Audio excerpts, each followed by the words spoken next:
This is CBC Here and Now.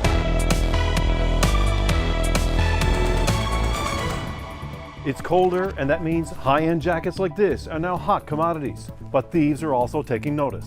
I was trying to get that last jacket from him, but he managed to slip away. They knew what they were going for. They were in and out within about 1 minute.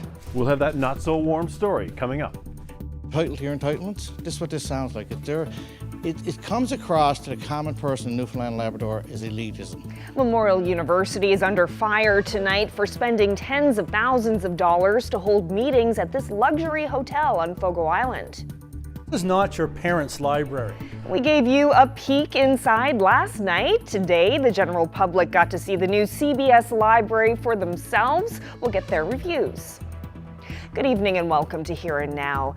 There's been no shortage of crime in our headlines in recent months, everything from shootings and home invasions to robberies and drug busts. But some outdoor specialty stores in St. John's have been hit with something unique, the theft of high-end winter jackets. Here and Now's Terry Roberts has that story. This is footage of a security camera at the Outfitters in St. John's. An early morning smash and grab. With these as the target, high-end winter parkas that retail for up to $1,500. They knew what they were doing. They knew what they were going for. They were in and out within about 1 minute. It's why the parkas are way up here. But still, 2 break-ins here in recent weeks. A third attempted break-in. Very unusual. We clearly didn't replace the broken glass. We got that boarded up. The situation is even worse at this outdoor specialty store in Churchill Square.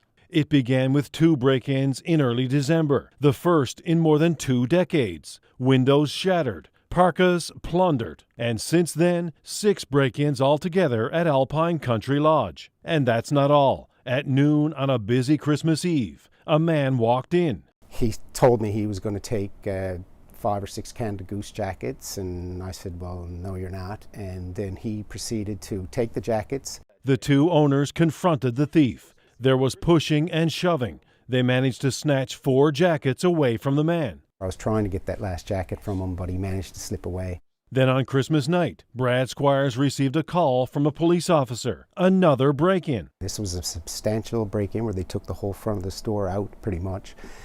One of the big windows we have here, and they proceeded to take a good load of Canada Goose jackets on that break-in. It's left this entrepreneur shaken. Well, I can't sleep very well because I'm wondering, is the phone going to ring again at 3 a.m.? I mean, am I going to have to come in here again? He's also feeling the pinch of costly repairs. I had to totally reinforce these windows. And the loss of thousands of dollars in merchandise. They're worth a lot of money on the street, I guess. They can sell them for a decent dollar. What's driving all this parka pilfering? Brad Squires has a theory. Well, I don't know if it's a drug thing or if it's just the desperation. People just need the money to survive. So far, no arrests, but plenty of headaches and disruption for those picking up the pieces. It throws off your operations. You're cleaning up broken glass. You're spending time with the police and getting your security footage. At the end of the day, I just got to push on. Terry Roberts, CBC News, St. John's. Well, police are advising motorists that a section of the Trans-Canada Highway is closed at this hour due to a serious motor vehicle accident. The Clarenville RCMP says the TCH near the Goobies weigh scales is impassable and will remain closed for the next number of hours. CBC News will provide an update from police when it becomes available. Well, now to Memorial University, where more questions are being raised about spending. A report from VOCM today showed the university spent thousands to send a delegation to the Fogo Island Inn. Here and Now's Daryl Roberts explains. A conference hosted by Memorial University last fall is raising eyebrows. Delegates from Canada and Norway gathered for a 4-day event called the Arctic Forum, which took place in St. John's and the high-end Fogo Island Inn. In a statement, the university says the purpose of the event was to discuss shared experiences, establish areas of opportunity, and develop partnerships and collaborations. MUN President Vian Timmins chaired the conference, which cost over $100,000, more than half of which came directly from university coffers. Just under 40 MUN faculty and staff, federal officials, Norwegian academics, and others attended the conference, which included a presentation from Fogo Island Inn founder Zita Cobb. According to its website, the cheapest room at the inn runs more than $2,800 a night, but the university says holding the conference at the inn helped highlight the province as a premier destination for world-class events and conferences. But not everyone agrees. MUN's Faculty Association criticized the conference on social media, and PCMHA Barry Petton today voiced his concerns. It comes across to the common person in Newfoundland and Labrador as elitism. And that's no other way of describing it. The provincial government has asked the Auditor General to audit the university. Petton says the Arctic Forum shows that spending is out of control. The university don't like to be called out for this, and President Timmins and our officials think that they have this right. But I mean, you know, you got tuitions that are skyrocketing, you know, the infrastructure needs at the university are, you know, the institution's dilapidated. Yet they, you know, skyrocket tuition. So is that why you increase tuition to pay for these trips? Like it's out of touch. The questions about the university's spending come as MUN's Faculty Association prepare for a strike that could begin next week. The university has until Monday to come to an agreement, and then faculty are prepared to walk out. Daryl Roberts, CBC News, St. John's.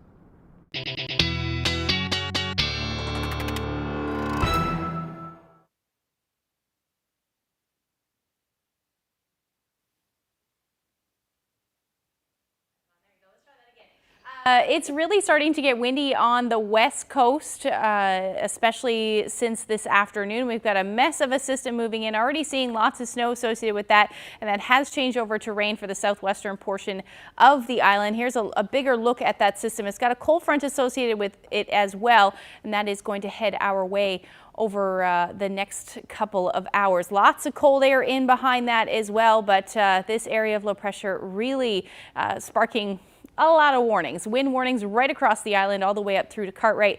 Along the strait and the northern peninsula east, those are winter storm warnings, as well as some blizzard warnings for northern portions of Labrador. We've also got a rainfall warning along the south coast. Now, this also comes with a special weather statement, especially for the west coast and along the southwest coast of the island. This is because you're going to see some pretty significant waves as we head through the evening hours tonight. That is going to lead to some high water levels. We'll get into the full forecast coming up. Thanks, Ashley. Well, yesterday we heard about a significant hike in condo fees affecting unit owners at Brookfield Estates in St. John's. An insurance company raised the condo's insurance premiums by more than 500%, leaving residents worried about how they'll afford such a pricey condo fee. Chris Rose is the president of the Brookfield Estates Condo Board. He says delivering this news to residents certainly wasn't easy. It's been quite difficult. I mean, being faced with essentially a Mack truck hitting you with the price increase and having to figure out how we can pay for it, and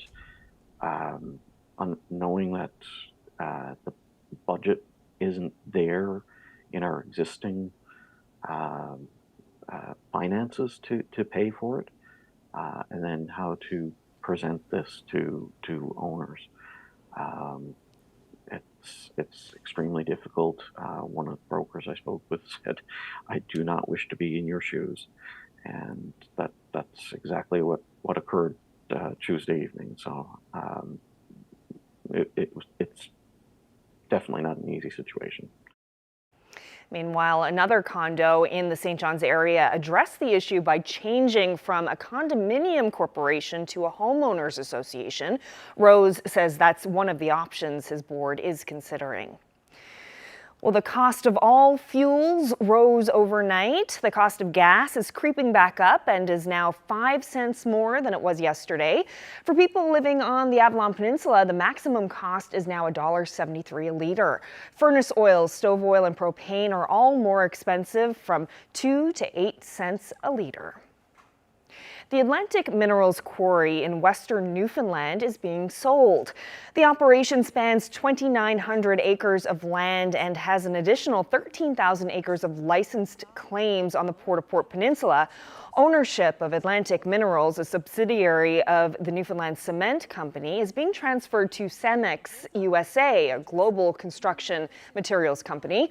According to a news release, Cemex said the deal will provide the company with extra materials over over the long term for its Florida operations and the eastern coast of the U.S. It will also be a source for chemical-grade stone. Well, police in St. John's believe someone intentionally started a fire in a building next to the rooms and is responsible for a number of other fires. Here's the scene around 6 o'clock last night. Firefighters and police faced a fire burning in a small, older structure next to the province's main museum and archives. There was no major amount of damage, but the police investigation concluded that it was arson. Police made an arrest today, a 31-year-old, and also charged him with starting 2 other fires a week ago. And a woman accused of working as a nurse without proper credentials has been released from custody. 43-year-old Lisa Driscoll, who also goes by the last name Strickland, was charged Tuesday by both the RNC and RCMP with multiple counts of fraud, identity theft, perjury, and theft under $5,000 after she worked as a nurse at various long-term care homes on the island. She was released yesterday with conditions. Now, according to court documents, Driscoll has to report weekly to the RNC. She has to live at the same St. John's residence and can't leave the province. She also can't possess, consume, or traffic any illegal drugs or substances. And she can't work or volunteer in the healthcare sector or any healthcare facility, including long-term care homes. Driscoll is due back in court in March. Well, there's a development in the Mount Cashel court cases. Lawyers representing former residents argue their clients should be compensated for pain and suffering, even if they've died. As Here and Now's Ryan Cook reports, this is one of the last sticking points in a long process that's dragged on for years. In normal circumstances, a person cannot be compensated for pain and suffering if they aren't alive to feel it. But some lawyers say this is not a normal circumstance. Victims of abuse at Mount Cashel have been trying to get compensation from the Catholic Church for over 20 years. The Archdiocese of St. John's was held responsible in 2021, but the process was drawn out further when it declared bankruptcy. Lawyer Jeff Budden says any of his clients who died after the Archdiocese filed for bankruptcy should get paid in full. For the handful who have passed on, and also for those that are concerned that they will pass on before this finally is resolved, it's important for them to preserve for their families the right to claim under this category of damages. Even if their appeal does not succeed, the families of those men would still be compensated for things like economic losses. But for some of the plaintiffs, pain and suffering would be the largest part of their claim. After 20-plus years, Budden hopes to see his clients start getting paid by this summer or fall. Ryan Cook, CBC News, St. John's. The province is offering more money to more healthcare workers to try to convince them to move here. Clinical psychologists, radiation and respiratory therapists, cardiology technologists, and medical physicists can now get up to $50,000 if they agree to work here for 3 years. It expands a program that was announced last year. So far, 30 doctors, nurses, and paramedics have qualified for the bonuses. The health minister says they need to keep upping incentives to compete with other areas. We put bonuses and incentives in place. Another province will look at where they have to go to be as competitive as us, and then we'll go to be as competitive as them, and that's what we've seen over the past year and a half or two. But the reality is, globally, it is challenging to get health professionals. So nationally, every province in Canada continues to up their incentives and to try to keep up with neighboring provinces. Well, Food First NL shared its annual review with the public today in St. John's. The organization also launched its plan for the next 3 years. But there are many challenges ahead with soaring food costs and rising inflation. Here Now's Jeremy Eaton has that story. We're also launching a new strategic framework, so the structure that's going to guide Food First for the next 3 years.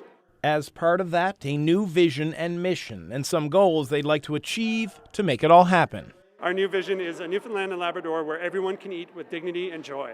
And I think that has helped focus our minds as a team on what we need to do to make that happen. Speaking at the St. John's Community Market, Smee reminded the room that everyone has the right to eat. A lot of the work that we've been doing for 20 years really comes in under advancing the right to food. Whether that is helping people access food, whether that's helping people produce food, helping people connect around food, all that comes in under that human right, and we really wanted to focus in on that. But it's not easy. On Tuesday, Bridges to Hope told CBC News that last week was its busiest week ever. I think we know that the cost of living crisis is dominating food security in this province right now. We just cannot possibly sustain the 10% per year food increases we're having with the system that we've got. It is leaving so many people behind. A helpline that supports those struggling to put food on the table has temporarily stopped and will permanently shut down in March. The helpline itself just can't work now that with the level of demand that we're seeing. And so the other piece is that we're hoping to advocate as loud as we can for the large-scale relief that is what's needed to lift that demand. Work is ongoing to offer people information on where they can go to get food, but Smee says this needs to go higher up than here. Keep bringing this to the tables of decision makers, because right now where we are with food insecurity, this is not a problem that community organizations can solve. This is a problem that governments need to take really seriously. And so part of that is keeping this in the public conversation and keep recognizing that people are going hungry in this province every day. Food First NL is also growing, hiring staff around the province to expand their reach, something they've wanted to do for a long time. Jobs that should be filled in the coming months. Jeremy Eaton, CBC News, St. John's. Well, in sports news, the Newfoundland Rogues have recorded their first loss this season. The basketball team faced the London Lightning last night at the Mary Brown Centre in St. John's, with the Lightning winning 115-101. The teams were neck and neck into the third quarter until the Lightning built up a lead that the Rogues just couldn't catch. This was the first of a 3-game series between the teams, and they'll play Friday evening once again. Well, on last night's show, we gave you a sneak peek into the new public library in Conception Bay South. It's the first new library in the province in almost a decade, and today it officially opened its doors to the public. Here and Now's Amanda Gear takes us there. A new library opened in CBS today. You can make a podcast, sew a quilt, or check out a book. This is not the library of yesteryear. This facility is a community hub with state-of-the-art perks and no one going shh. Local resident Megan Parsons and her children couldn't wait to check out the new facility today. I am here with my 2 little girls. Brought them down. We got in line outside in the cold and waited for the doors to open. They were very excited. Mayor Darren Bent was beaming with pride as he watched families enter the new space. He says having a library of this caliber is an important addition to the town. This is day one of the brand new public library here in Conception Bay South. The doors have opened for the first time to the public, and we're just enjoying this great new facility and enjoying the fact that there's so many people out to see it launch. He says that a new library was needed in the community, and it will be a great resource center for residents. This is not your parents' library. This is a new facility. This is a library resource learning center. It has internet access, computer terminals, iPads you can use within the facility. Sure, you can get a book and you can read and sit in the beautiful garden outside when the weather's better, or in one of the study rooms to read. But it also has a maker room with such things as a hydroponic garden, a 3D printer, electronics there you can edit and record audio and video. Speaking of high tech, Sarah Bartlett shows off what could be the first hublet tablet system in Canada, where you can check out a tablet with your library card. Each tablet is preloaded with our software, so you'll be able to access Libby and the digital library, Flipster, PressReader. All of our digital services are preloaded on these. You can borrow them for a period of 2 hours, and they're theft-proof, so you can't actually take them outside of the building because they will lock themselves and become unusable. With its state-of-the-art technology, Darren Bent says he hopes it's a place community members will keep coming back to for years to come. Amanda Gear, CBC News.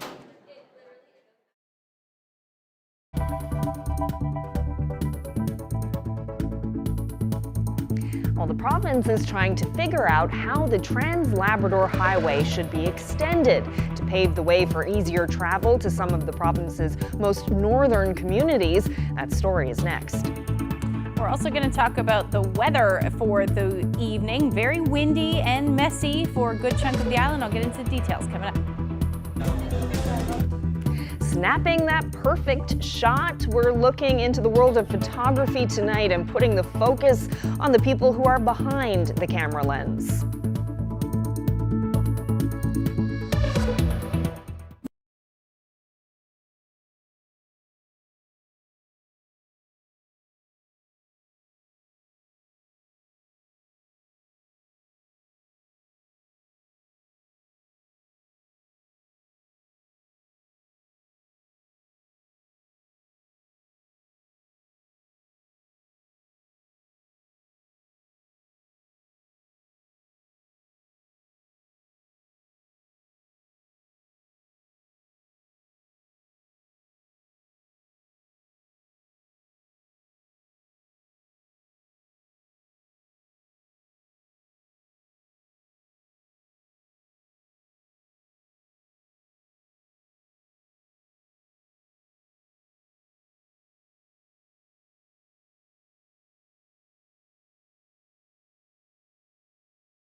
This weather forecast has been brought to you by Newfoundland and Labrador Tourism. Whatever you're up for this winter, discover experience packages at winterupnl.ca.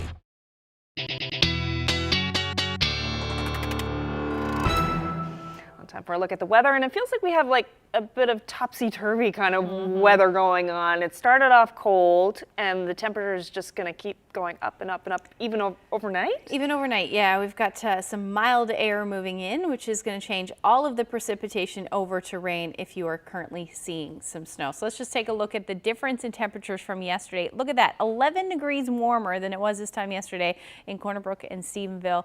Even Mary's Harbor seeing those mild temperatures, but pretty much across the board, other than in Happy Valley Goose Bay, where you are a degree lower, it is much warmer. And as the system continues to track across Labrador, those warmer temperatures are going to, or should I say, the temperatures are going to increase. So here's a look at what's going on right now. pushing lots of cloud cover and snow up across the Big Land.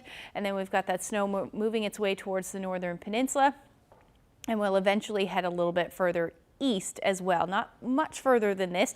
You'll likely just pick up a trace for areas through central as far as Terra Nova, but other than that, this will be a rain event further east. So what's going on is very windy conditions at the moment as well. Take a look at the current sustained winds. 80 kilometers per hour in the Wreck House area, Port aux Basques 61, Burgeo, Stephenville, all in those 60s at the moment. Corner Brook is at about 20 kilometers per hour, but those winds will increase. They're gusting around 59. Now, other areas around there, especially those prone to southeasterlies, are seeing much higher wind speeds. 104 kilometers per hour right now in Stephenville, and the Wreck House area is at about 122 kilometers per hour. So this is just the start. We're going to see these winds increase over the next couple of hours all along the west coast. As you can see, really though, particularly it's those areas that are prone to those southeasterlies. We see that enhancement and those gusts between 120 to 140 kilometers per hour. Some areas may see even higher than that, but right across the island we are under a wind warning, so you're still going to see those winds gusting somewhere between 80 to 100 kilometers per hour through central and eastern areas of the island, especially as we head past midnight for eastern Newfoundland, and then that will continue through a good chunk of the evening. We're already going to start to see those winds ease though for the west by the time we get after midnight, but that will continue for eastern Newfoundland. Same thing for coastal areas of Labrador. By the time we get into Friday morning, other than southeastern Labrador and the northern peninsula, most of us will be seeing those winds gusting between 40 and 60 kilometers per hour, and then they'll really start to ease as we get into Saturday. So taking a look at the temperatures tonight, you can see all of that mild air moving in and staying cold for northern Labrador and the west. That's why we're seeing those blizzard warnings for you.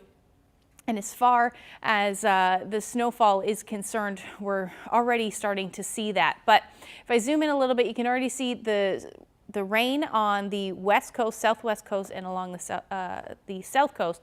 You're already seeing that rain's changing over though. As it's changing over, you may be seeing some ice pellets and or freezing rain, and that will generally be the story. So here's the timeline. As we head into say 8 or 9 o'clock tonight, central should start to see that heavy rain, and temperatures are going to start to bump up for you as well, with lots of snow for Labrador. Same thing for the northern peninsula. You're seeing those strong winds, which is why you're under those winter storm warnings. By midnight, that should change over to rain. Eastern areas of the island will start to see that rain, and that will continue into the overnight. Eventually, by the time we get into tomorrow morning, most of us should be in the clear. Just some colder air moving in. Onshore flurries, the story for the west coast, and those temperatures, as you can see, dropping as we get into the afternoon hours and into early morning Saturday. As far as snowfall amounts go, the majority of the snow yet to fall up across Labrador, between 15 to 25 centimeters is certainly possible. Along the strait, 10 to 15 certainly possible, and then same thing for the northern peninsula. And then rainfall amounts significant along the south coast, somewhere between 20 to as much as 50 or more millimeters in that heavier rain. And then as far as the rest of the forecast goes, again, it's just those windy conditions. So temperatures tomorrow will stay mild for the most part for eastern Newfoundland in the morning, and then eventually that will drop as the day goes on, and then you're going to see those much cooler temperatures as you head further west, about -1 for Corner Brook. And then for Labrador, you're looking at your temperature around -2 for Cartwright. Then it's going to drop as some of this colder air moves in, and then for Lab City, you're hovering around -20 now. Cold air moving in the long range forecast. We'll get into those details coming up. Thanks, Ashley. Less than a year after paving was completed on the Trans-Labrador Highway, the provincial government is now looking at extending the road to reach communities on the north coast. The highway currently stretches 1,100 kilometers between Labrador West and the Labrador Straits. Now, government is trying to figure out the best way to connect communities north of Happy Valley Goose Bay, places such as Northwest River, Rigolette, Postville, and even farther north to Nain. The province will consult with Indigenous governments and First Nations and look at potential routes along with socioeconomic and environmental impacts. Well, the highway as it is today was 40 years in the making, and one that cost nearly $1 billion to build and pave in the last quarter of a century alone. But back in 1987, it was just a twisting line of gravel, dust, and very wide potholes. Here's a look back at the early stages of the work. It's taken 3 years and $16 million to build this road. Along with being the start of the long dreamed of road link across Labrador, it meant that people in western Labrador could travel into the country. A lot of them have cabins, and instead of using the train to get to them as they had done, they can now travel the road. That is, if they want to take the chance. The road isn't in the best shape. There are washouts, and occasionally your vehicle can get stuck in the holes, as was the case with this man. Fortunately for him, some people came by and helped, but his car was without a muffler once they did get it out of the holes. Charlie Perrier has a cabin on the Ashwanapi River. Every weekend, he and his family go there. Even though he's got a four-wheel drive vehicle, he doesn't look forward to the trip because of the road. It was built for it, but it's beat up going up back and forth there. I mean, you can't keep suspension underneath of it. You can't keep tires on it. You punch holes in tires and the rocks going through it. Springs, I'm after changing a set of springs on this already a year from going up and down over the road. For him, it's the only way to enjoy Labrador. And despite the road, he doesn't plan to give it up. Where else are you going to go? I mean, you have to go down. I mean, you have a cabin down there. I mean, it's the only recreation, the bit of recreation you got to go to your cabin. Guy Lalumiere also has a cabin. He says unless something is done soon, there'll have to be more money spent to get the road back in shape. The way they're going now, it'll probably cost them a fortune to try to get the road straightened out again. Because when the shoulder starts going, well, then they got to try and fill them in, and it's twice the work as far as I know. And the road is not going to be any easier to fix up if they wait any longer. So far this year, the road has only been graded once. A Highways Department spokesman says that because the road wasn't considered open, no money was allotted for maintenance work. But people here say unless something is done to the road now, government could lose its $16 million investment. And they say that kind of loss is just not acceptable. Jacinta Wall, CBC News in Western Labrador. Even though it's typically known as the Chinese New Year, it's also celebrated by Japanese, Korean, Vietnamese, Thai, a lot of Asian influenced cultures. One of the Asian community's biggest celebrations is returning to St. John's this weekend. Up next, we'll tell you all about the Lunar New Year celebrations.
In-person celebrations of the Lunar New Year are back after a COVID hiatus. Festivities are planned for right here at the St. John's Farmers Market this Sunday. And joining me now is Sue Shu to talk about what's planned. So, walk us through the plans for this Sunday. Oh, it's so exciting. So thank you so much for acknowledging that this is our first community celebration since the COVID hiatus. We're all very excited to get back in person.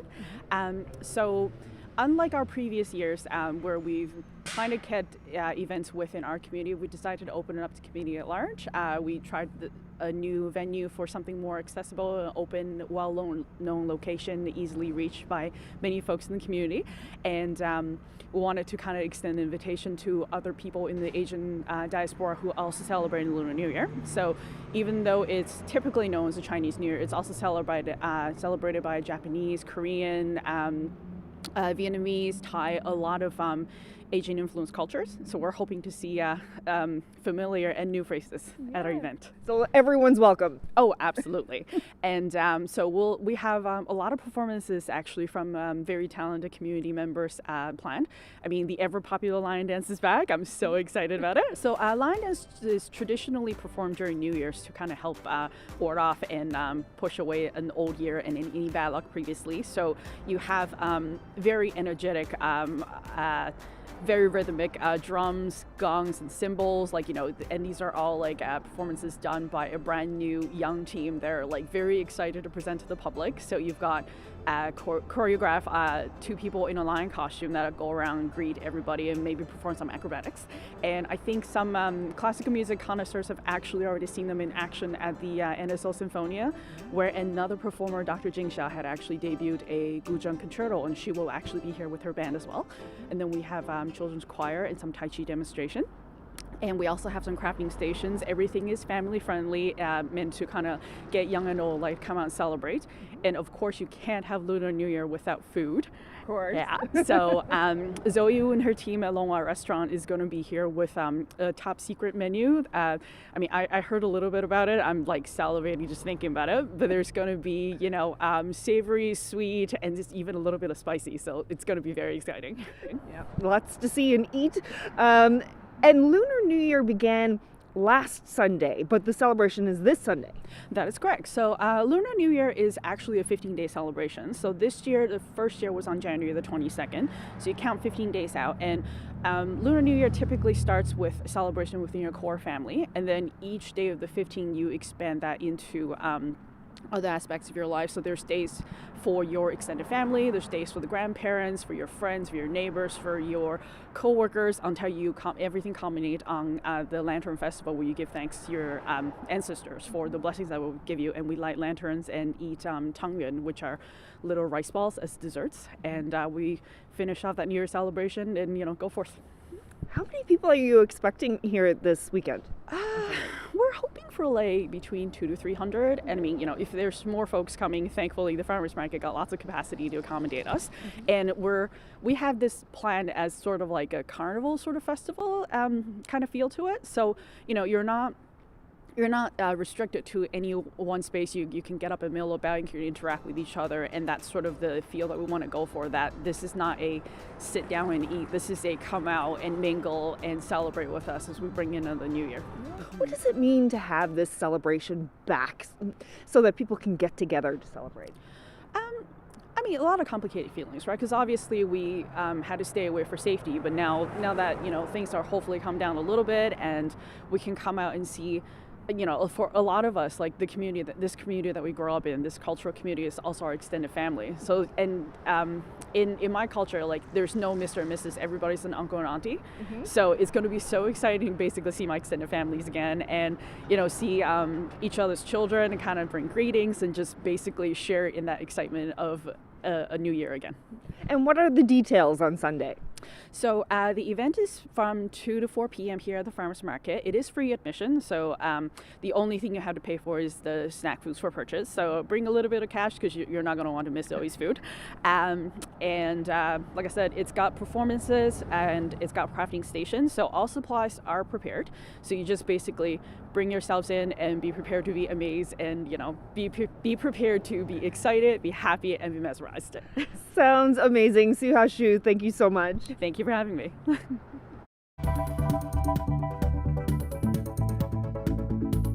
Very organically grown. It's so inspirational to watch these people pour their hearts out and trust me to be there capturing them. A Here and Now brings you a new series tonight, one that focuses on people who have an eye for photography. That's up next.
Well, we have a new weekly series starting tonight. It's called Frames, and it puts the spotlight on the people who have an eye for photography, who know just when and how to snap that perfect picture. Tonight, we meet a Newfoundlander who's photographed some of the highest profile artists around.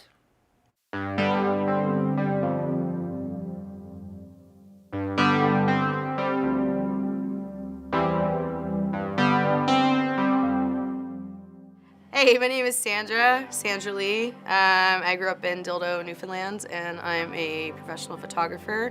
I specialize in live music photography. It's the first time I've ever had anything displayed like this. John Steele approached me and he bought a couple pieces for the JAG and was like, hey, why don't we do a gallery show? And I was like, okay.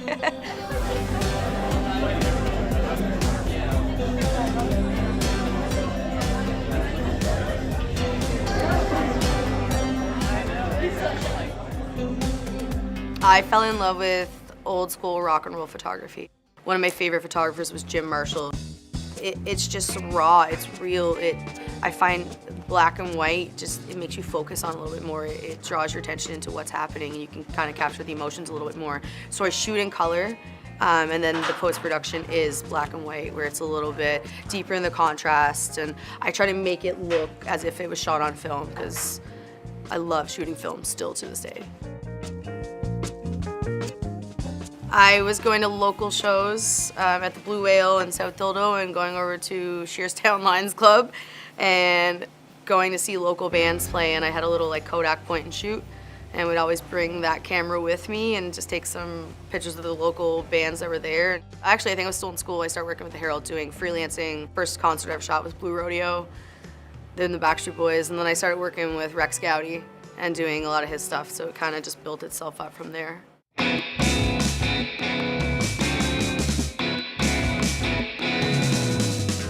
I did 8 years of working at the Much Music Video Awards, photographing everyone from Lady Gaga to Ed Sheeran, Justin Bieber, Shawn Mendes, and eventually, slowly, the band started just reaching out to me and asking me to come and do the shows instead of me working for a newspaper or a magazine or something like that. So it was very organically grown.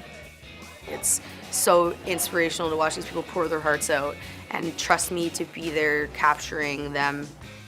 Music solves so much, and that's what inspires me. It's literally just the music side of it all, just coming out and getting to be a part of all of this.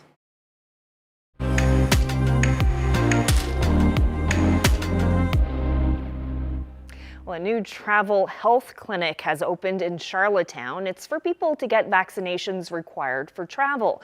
The people behind it say they're seeing a big jump in demand now that people are traveling again, some for the first time since the pandemic began. The CBC's Sophia Marnouche has more. Amy Bolness is getting ready for another day at the travel clinic. It's a private business where people can get vaccines before they travel, book consultations, and get any health and safety advice. And it's one of only 2 places on the island authorized to give shots for yellow fever. The clinic just opened in December, and since then, things have been busy. Actually, it's been crazy. The phone's been going off the hook. You can really tell Islanders are happy to be traveling again and getting out there. Amy Bolness says this type of clinic is in high demand on the island. There used to be a travel health clinic at the Polyclinic, but it closed this summer when the doctor running it retired.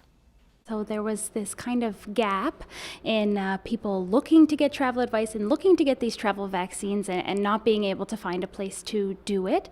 Bolness says she's seeing a lot of patients who aren't able to get appointments with their family doctors in time, or who don't have a family doctor at all. That can pose a problem for people wanting common travel vaccines like Twinrix. It requires 3 doses, 2 shots before travel and 1 after. A nurse running a travel health clinic in Moncton says that's one of the reasons she's been seeing a lot of Islanders at her clinic lately. She even has patients coming back for all 3 of their Twinrix vaccine doses. I see almost one every day. I would like them to have the same service in PI. It's not that I don't want to see us, don't get me wrong, but it just, I feel bad for them to have to travel, that far to get service. Back in Charlottetown, Bolness says she's hoping this new clinic can provide another option to travelers and help ease the strain on family doctors. There's been family doctors who have been calling here and happy to hear that we've been providing this for people and kind of helping people out with that. And hopefully we're taking a little bit off of their plate since they're obviously very busy. For anyone planning on traveling, both nurses recommend booking appointments as soon as possible to avoid running into any delays in getting your necessary shots. Sophia Marnouche, CBC News, Charlottetown. Well, a new report says Home Depot shared personal customer data with the parent company of Facebook without proper consent. Thomas Stagla has more on the story. Shoppers at Home Depot are often asked for their email address at checkout, ostensibly to send an e-receipt like this, making returns easier. Or at least that's what many customers were led to believe. We're busy, we just think we're getting a receipt. I don't really look at any of the fine print that's on the screen. It turns out since 2018, the retail giant was sharing Canadian e-receipt data with Facebook's parent company. As you hear more about things like this, it's like, no, I'd rather opt not out of it. In a new report, the Federal Privacy Commissioner slams Home Depot for failing to obtain shoppers' consent. When they were buying at the counter, they had no reason to suspect that this information would be shared. In what Meta calls its offline conversions program, Home Depot sent its customers' purchase information and encoded email addresses. In turn, Facebook used that data to tailor ads to individual users. They're taking these email lists, uploading them into Facebook so that you can retarget your audience. What's more, the privacy watchdog says other retailers may be doing the same if they're asking for your email address. This practice is not consistent with privacy law. It has to stop. He worries in some stores, customer data could be used to glean sensitive details about a shopper's health or sexuality without them ever knowing. I'm certain that other companies are doing this, and this is a wake-up call that privacy is important. It's a fundamental right. The hardware chain told CBC News it stopped using the data sharing tool 3 months ago once the privacy commissioner raised concerns. Home Depot said it values and respects the privacy of its customers. Thomas Dagg of CBC News, Toronto. The federal government today announced an appointment aimed at countering anti-Muslim discrimination and hate. Amira El-Gawabi has been named Special Representative on combating Islamophobia. It is my hope that I can act as a bridge builder and work with leaders to inspire all Canadians to better understand Muslim identities and cultures. El-Gawabi says she'll base her advice to the government on what Muslim Canadians tell her new office. She's currently with the Canadian Race Relations Foundation.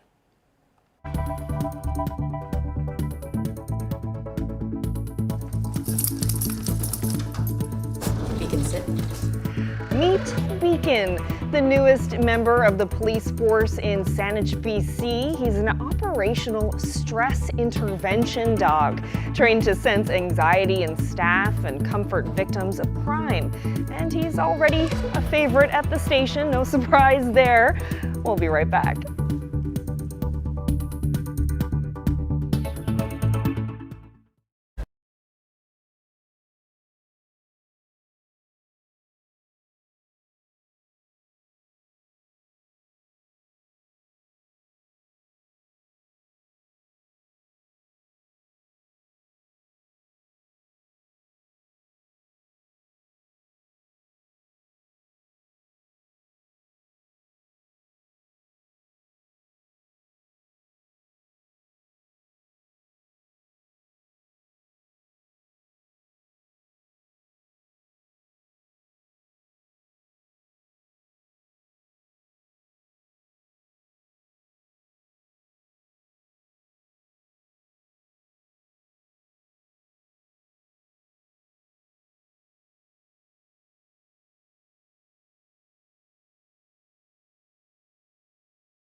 Yeah, time for a look at the long range, but first, some news on the West Coast. The wind's already picking up, which I showed you a little bit earlier, and it's causing some power outages on the West Coast, Northern Peninsula. Thousands of people already lost power, and anticipate that number will likely increase just because of the severity of the winds. So if you still have power, maybe charge up your devices and stuff, and that's what's likely going to happen. Yeah, for sure. And the good thing is that this wind is only going to last for the next couple of hours for areas along the West Coast, but it will be a whole night event, especially for the eastern portion of the island, and then the winds will finally ease. So let's take a look at what's going to happen as we look ahead to Saturday. Nice ridge of high pressure will move in. We should actually see some sunshine through the afternoon on Saturday rather, with some clouds moving in for the West Coast, and then some snow for the western portion of Labrador as well as the north. Now, temperatures are going to head back down below zero as we head into the afternoon hours, -1 to -5 across the island. Across Labrador, you're looking at your temperatures quite mild in Lab City at -8. And Happy Valley Goose Bay at -7, but this is not going to last long. We will see those temperatures drop dramatically as we head through the weekend, as another Arctic ridge of high pressure will take hold and bring that cool air, the cold air, right along with it. However, we will see some flurries work their way across overnight into Sunday morning rather, and then onshore flurries will continue for the West Coast, and we may see a few showers lingering for eastern Newfoundland through the day. Other than that, not a whole lot to talk about. Temperatures will climb back up above zero, hence the potential for some showers for the eastern half of the island. Otherwise, this will be flurries, especially into the evening hours. We'll see our next weather maker move in, and that will bring that snow down to -25 for Lab City for your Sunday. And then temperatures, although into the minus teens for central, coastal areas still up quite mild for this time of year, about -3. But that'll be the end of that because the temperatures are going to drop. Taking a look at the long range forecast for St. John's and eastern Newfoundland, up above zero again on Monday, so flurries or showers. That will really continue as we head into Tuesday as our temperatures stay up above zero, but overnight lows are going to get quite chilly.